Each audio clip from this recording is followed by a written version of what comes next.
Край тысячи озер и полноводных, шумящих водопадов. Здесь заснеженные вершины гор соседствуют с обласканными солнечными лучами долинами, а зеленые леса со стремительными реками сменяются бескрайними альпийскими лугами.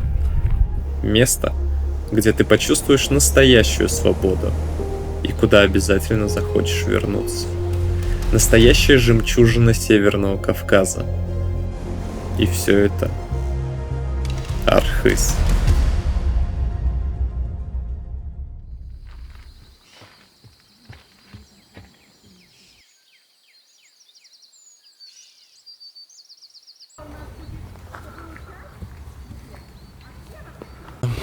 Итак, новый день, новый маршрут.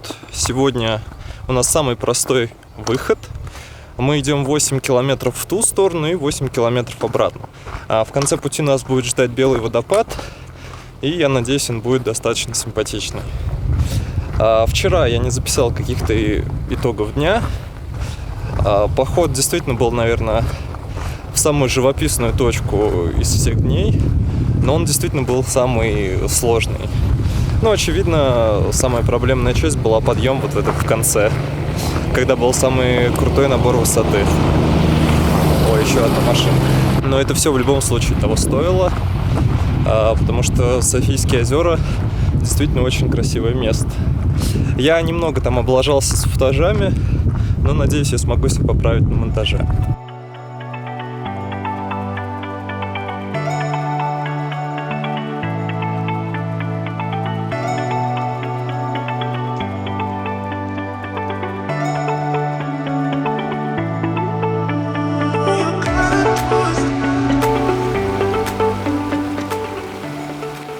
Продолжаем двигаться по маршруту. Идем.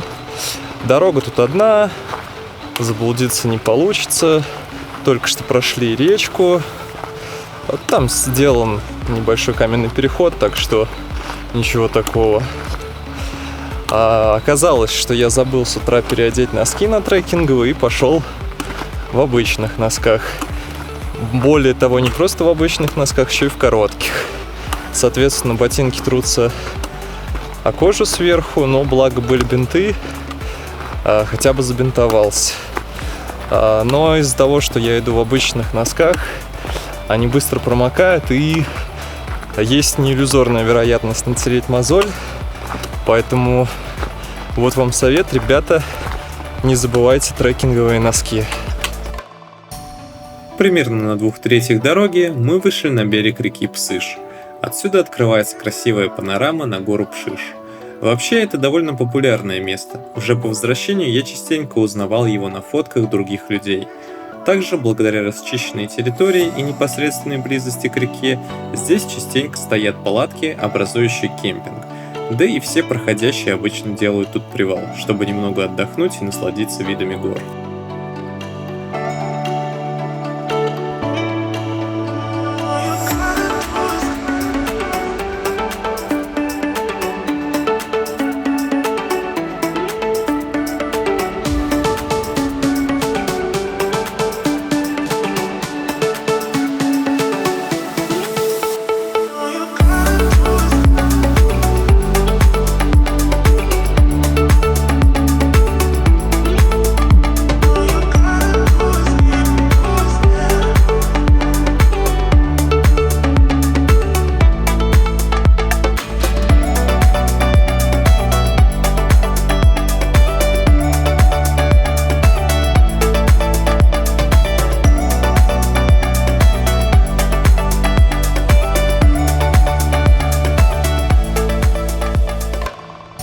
После небольшого привала мы двинулись дальше и практически сразу зашли в лес. Оставшаяся часть до водопада почти полностью пролегает через лес. Здесь можно найти много ягод и грибов, даже несмотря на то, что тропа популярная, и казалось бы уже все должны были разобрать.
Спустились с Белого водопада и сейчас выдвинулись в обратный путь.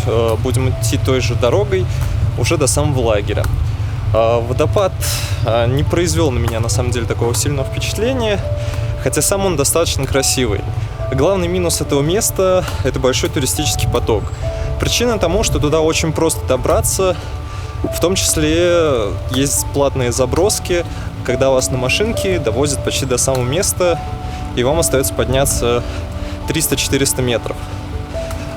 Конечно, можно сделать красивые кадры, но для тех, кто хочет поснимать Белый водопад, лучше приезжать сюда с самого утра. Тогда солнце будет с другой стороны, и лес, и сам водопад будет освещаться. Сейчас двигаемся уже по лесу, и капает небольшой дождик, но, надеюсь, он не перерастет в ливень, и мы спокойно доберемся до лагеря.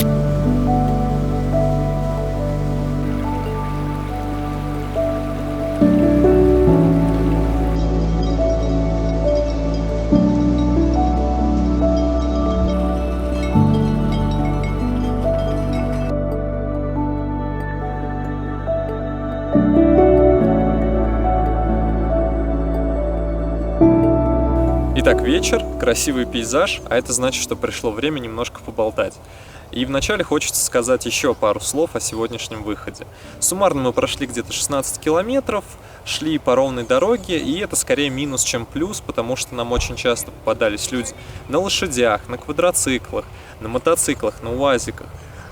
Приходилось их пропускать, особенно в местах, где была вода, чтобы нас просто не обрызгало. Я уже говорил об этом, когда мы спускались сегодня с Белого водопада. Это очень простой маршрут, туда есть много забросок, плюс идти до самого водопада недалеко. Соответственно, там очень много туристов. Поэтому я не знаю, стоит ли туда ехать или нет. Советовать я не берусь, но для меня он однозначно в плане впечатлений был хуже, чем вчерашний или позавчерашний выход. Но сегодняшний день можно считать разгрузочным, чтобы мы немного передохнули после относительно сложных выходов и могли подготовиться к выходам, которые нам предстоят завтра и послезавтра. Ну и немножко по оставшимся двум выходам, то есть завтра и послезавтра. Завтра мы идем на Орленок, и послезавтра мы идем на Дукинские озера. Про Орленок ничего не скажу, но про Дукинские озера отмечу, что я видел пару фотографий, хотя я обычно стараюсь не смотреть фото мест, куда я поеду или пойду, но здесь мне на глаза просто попались несколько фотографий, они произвели на меня исключительно положительное впечатление, поэтому я очень много жду от похода на Дукинские озера. После этого мы будем уже собирать вещи, и в субботу мы выдвигаемся обратно. У нас будет еще небольшой рафтинг, не знаю, попадет он в видео или нет, но скорее всего нет. И после этого мы уже отправимся в аэропорт, откуда отправимся по домам. На этом, наверное, все. Надо готовиться к ужину. Плюс у нас сегодня баня, так что отдыхаем мы не только в походе, но и в лагере тоже. Ну и на этом все. До завтра.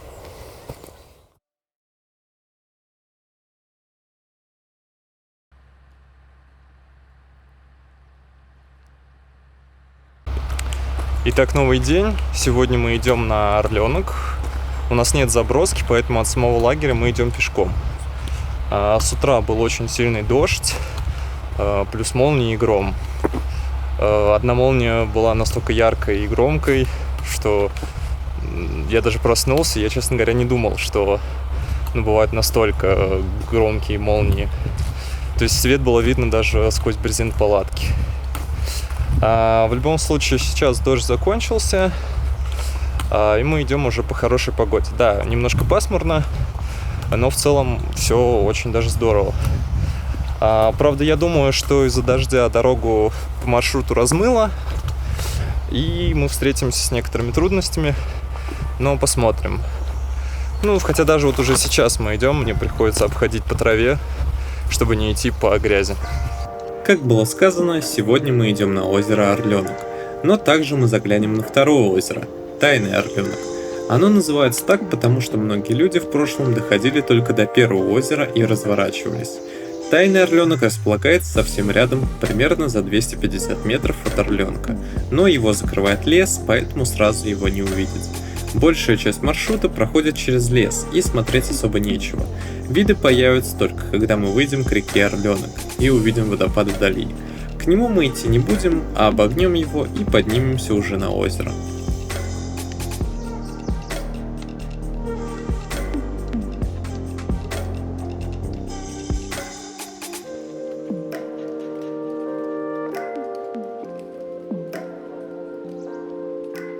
Итак, мы продолжаем подниматься наверх. Сегодня подъем дается легче, чем позавчера и позапозавчера. Он не такой крутой. Идем по земле, ну, плюс камни. Дорогу размыло не так сильно, как я думал внизу, поэтому подниматься вполне нормально. Также сегодня нет солнца, поэтому не жарко. Но, с другой стороны, сегодня большая влажность, поэтому идти все-таки тяжелее, чем в сухую погоду. Плюс вещи очень быстро мокнут, ты очень много потеешь. Я вот уже даже сменил куртку и иду в рубашке.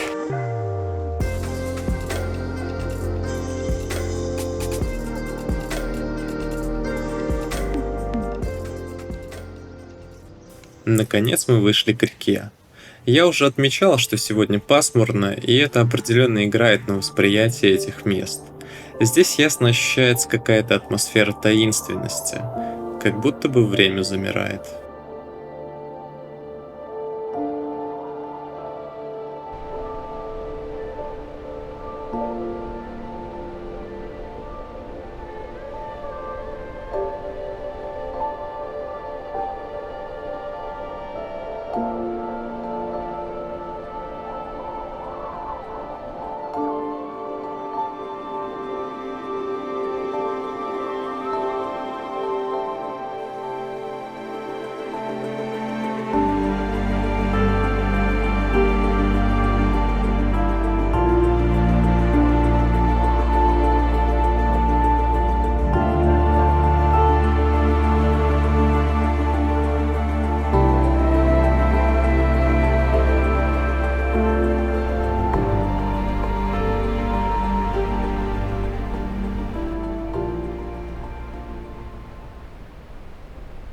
Небольшой привал окончен, и мы продолжаем двигаться к нашей цели. Дорога опять ведет через лес, но в этот раз мы пройдем по нему всего пару сотен метров и выйдем к самой сложной части нашего сегодняшнего маршрута – затяжному подъему наверх. А после него остается всего пару сотен метров перед тем, как мы выйдем к первому Орленку.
Как только вы поднимаетесь сюда, перед вами открывается красивая панорама гор и два невзрачных озерца.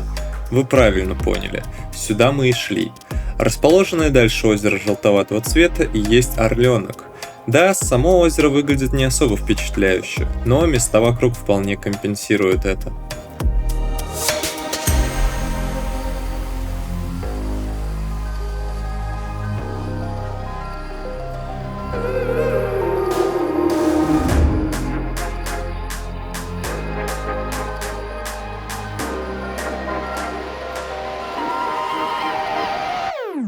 Взобрались на гору связи, называется она так, потому что это единственное место в округе, где ловит интернет. И да, у меня здесь действительно есть 4G.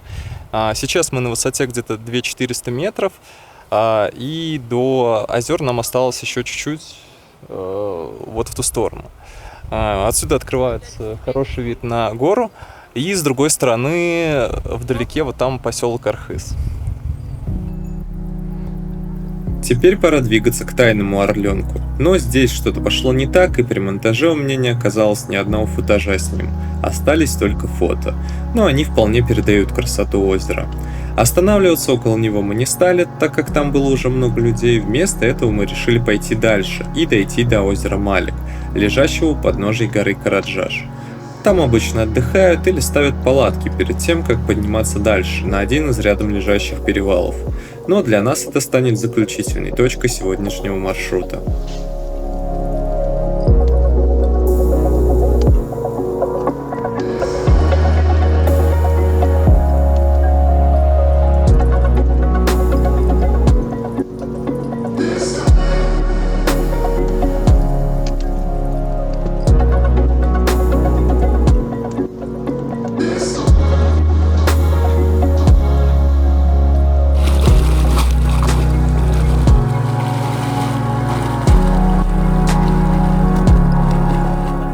В этот раз я решил, что не стоит упускать возможность искупаться в горном озере. И сразу после этого Архыз решил напомнить, насколько изменчивая погода здесь может быть.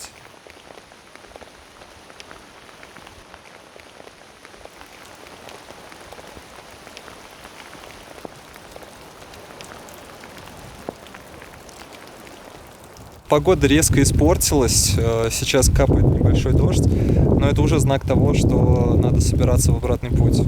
Хотя вот сейчас он уже чуть-чуть усилился. Также гремит гром, и мы уже видели, мелькнула одна молния, поэтому надо бы уже торопиться. Наверное, до низа, либо пока дождь не кончится, я уже не буду ничего записывать, потому что спускаться по мокрым камням и пытаться снимать — это не очень безопасно.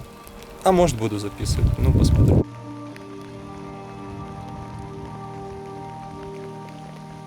И все-таки я не смог отказать себе в удовольствии поснимать. Ведь именно в такую пасмурную погоду с тучами Архыз красивее всего. Что касается дождя, всю нашу поездку, за исключением сегодняшнего дня, нам очень везло с погодой. Мы везде шли по сухому.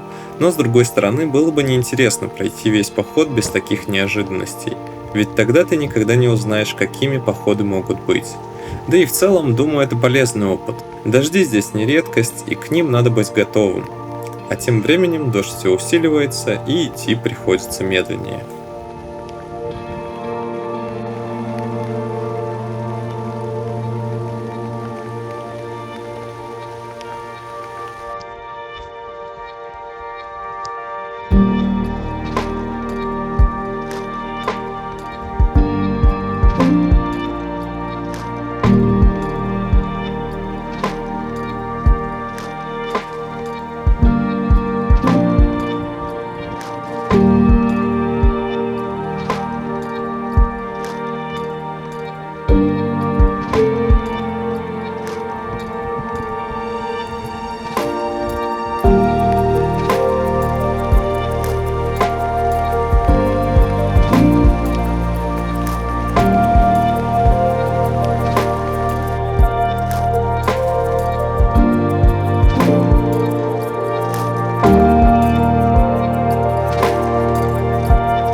И вот наш финальный выход. Сегодня мы идем на Дукинские озера.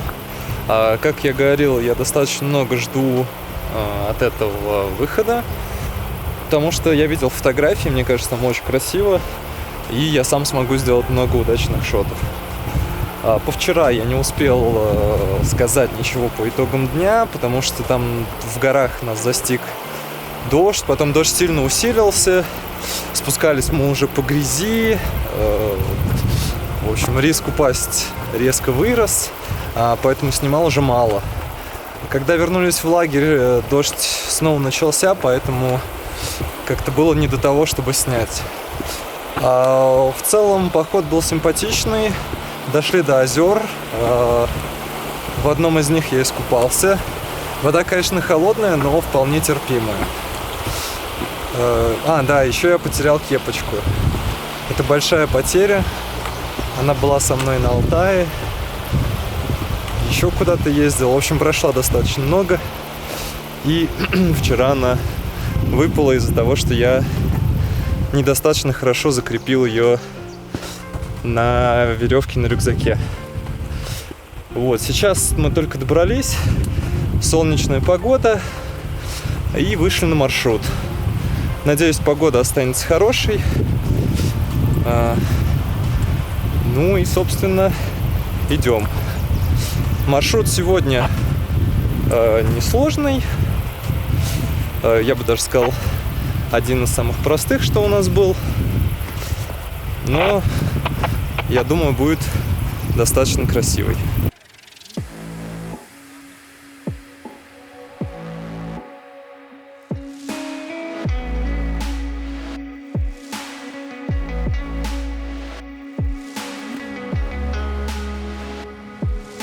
Дуккинскими называют 3 озера в верховьях реки Малая Дука на хребте Аркасара. На самом деле озер в этом районе довольно много, но именно к Дуккинским относят 3. На протяжении всего пути мы будем идти вдоль реки Малая Дука. Где-то она будет спокойная, где-то будут небольшие водопады. Первую часть маршрута мы идем по открытой местности. Ближе к озерам начнется подъем через заросли кустарника и редколесья. Самая сложная часть маршрута, так как уклон здесь довольно ощутимый. Так мы выйдем к 2 Дуккинским озерам. Третье расположено вдалеке, поэтому к нему мы пойдем отдельно.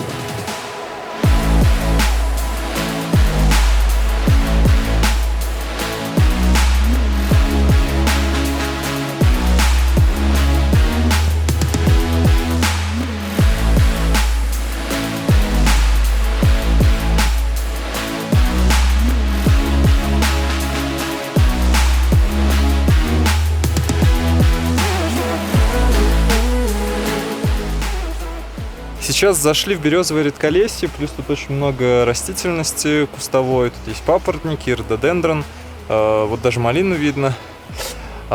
Сейчас подъем стал круче, плюс дорога каменистая, поэтому идем медленнее. Но так как мы сегодня не должны слишком высоко подниматься, я думаю, скоро мы уже дойдем до самой высокой точки и пойдем спокойнее.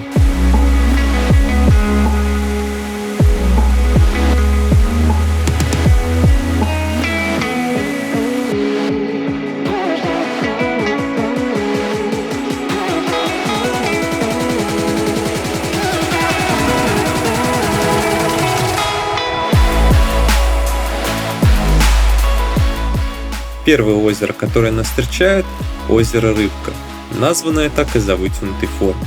На 50 метров выше него располагается самое большое из Дуккинских озер – Аркасарское. Высота примерно 2450 метров. До третьего озера, Кавказской сказки, расположенного примерно в километре от первых, мы пойдем, как было сказано, отдельно.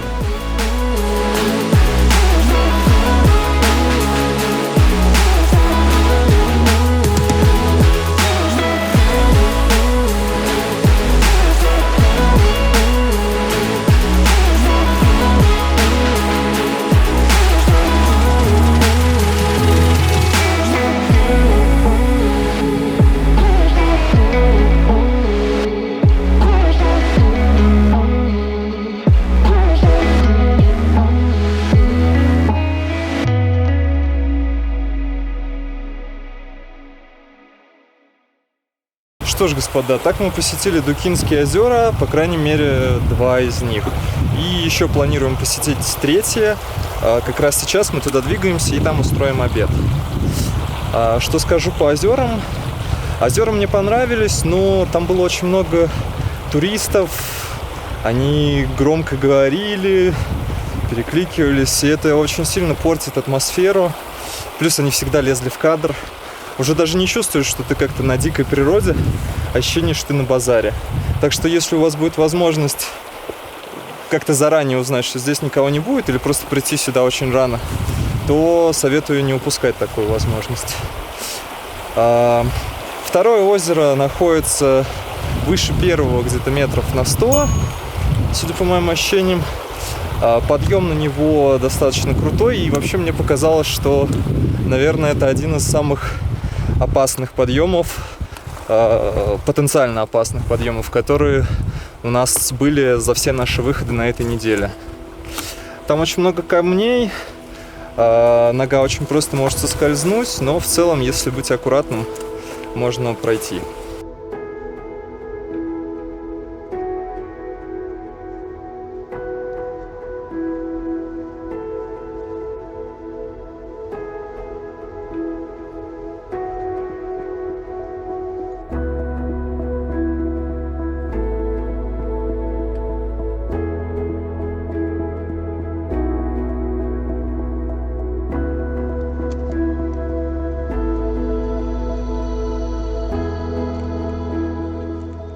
Дорога до финального озера заняла не так много времени. И вот, когда мы пришли, перед нами открылось, наверное, самое красивое место в этой поездке.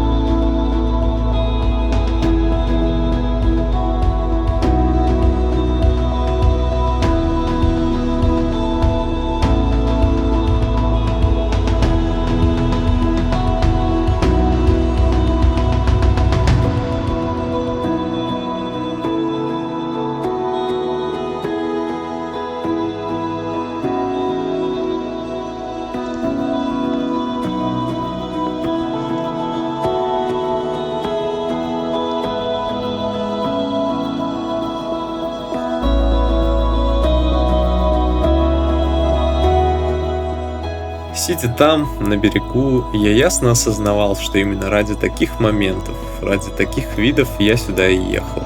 Я рад, что именно Дукинские озера стали нашим финальным выходом. Не хочется чем-то перебивать такие впечатления.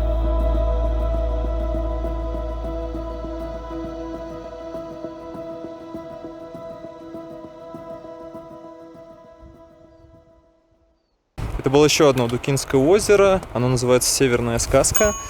Когда мы пришли, там никого не было, нам очень повезло, и это было очень круто. Правда, не было солнышка, поэтому кадры получились чуть более плоскими, чем могли быть. Сейчас, когда мы уже пошли на спуск, солнце вышло, и долина, озеро, и в принципе все вокруг выглядит куда более симпатично.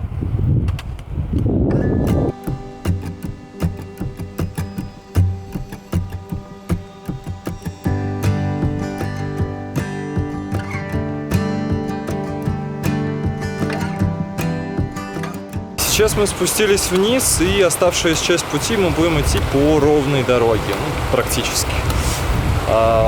И направляемся мы к точке, откуда нас уже заберет транспорт, и мы отправимся обратно в лагерь.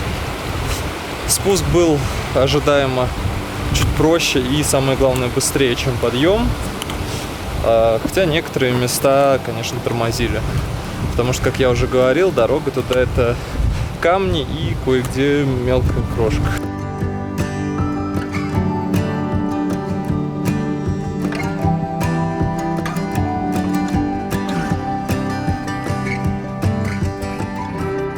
Ну вот мы наконец-то в лагере.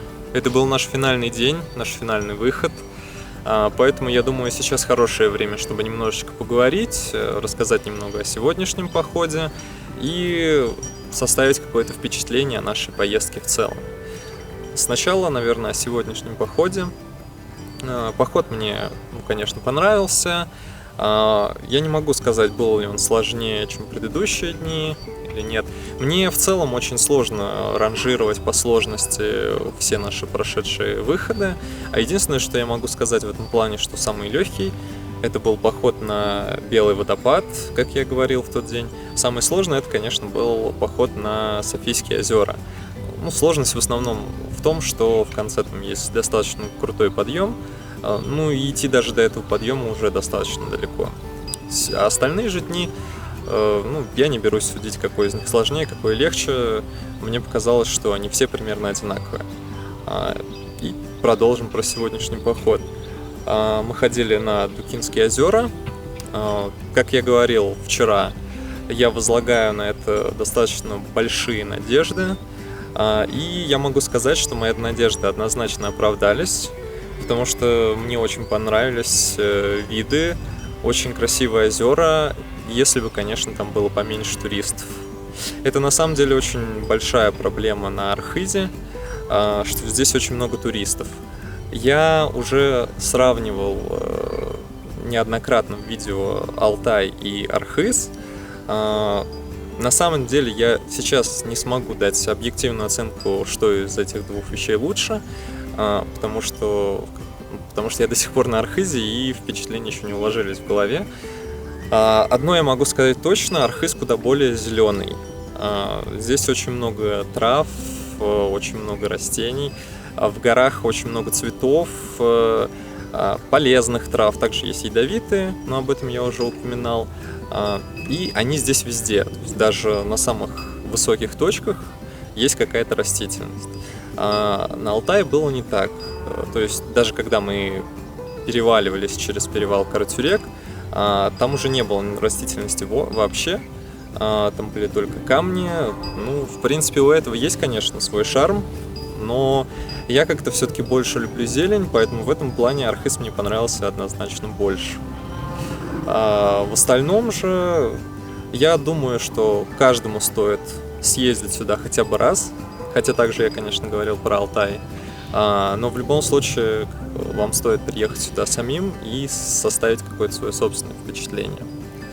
Может быть, я еще добавлю что-то в этом плане чуть попозже, когда мы уже будем возвращаться завтра в город. Может быть и нет. Рассказ, конечно, получается достаточно сумбурным, но я, честно говоря, немножко устал после сегодняшнего похода, плюс свой отпечаток накладывают предыдущие еще 4 дня. Хотя, конечно, я устал не так сильно, и в целом я бы готов походить здесь еще в целом столько же, но уже пора возвращаться. Не знаю, буду ли я писать еще какое-то слово уже в городе, то есть в минеральных водах, завтра. Поэтому, наверное, стоит сказать сейчас. Классически обязательно подписывайтесь на канал, оставляйте комментарии, ставьте лайки, делитесь видео с друзьями. Ну а на этом все. Всем удачи, всем пока. Смотрим аутру.